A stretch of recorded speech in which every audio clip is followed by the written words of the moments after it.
번째 단계를 빼놓지 않아야 된다라고 설명해 주고 있습니다. 이렇게 우리가 하나님의 비전에 이제 순종한 사람은 다음으로 넘어가서 세계를 품은 이제 그리스도인이 가는 이 여정을 우리가 좀 살펴봐야 되는데요. 후크맨과 또 호돈 아렌드가 공조어 적은 하나님을 따르는 선교라는 책에서는 지도가 아닌 나침반을 하나님께서 우리에게 알려주고 있다. 즉 비전의 방향성을 우리에게 말씀하고 있다라는 것을 이야기하고 있습니다. 그래서 교재는요 다음과 같이 말합니다. 하나님께서는 설명서가 아니라 방향을 제시하신다. 그분은 우리가 눈에 보이는 것이 아니라 그분이 말씀하신 것에 기초하여 하나님께 순종하면서 믿음으로 세워져 가는 경험을 빼앗아가지 않으신다고 합니다. 우리가 하나님이 지시하시는 그곳을 가기 위해 기도하게 하시고 또 성경을 묵상하게 하시고 또 훈련과 도전의 여러 과정을 거쳐서 세계를 품은 그리스도인으로서 여정을 살아가게 하신다라는 이야기인데요.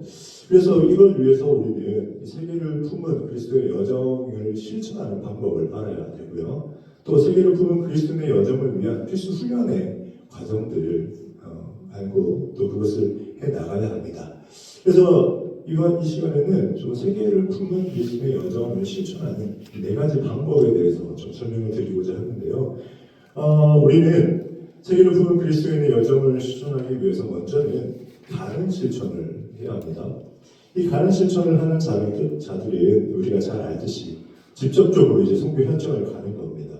단기 선교나 단기 선교 이런 것들을 통해서 세계를 품은 그런 여정을 이제 실천하는 거죠. 또 한 가지 실천은 이제 환영하는 실천입니다. 요즘에는 이제 우리나라에도 많은 이주민들이 왔잖아요. 276만 명의 이주민들이 우리나라에 있다라고 하는데 그들을 이제 어떻게 환영할 건가에 대한 내용들입니다. 그리고 세 번째로는 이제 보내는 실천이 있습니다.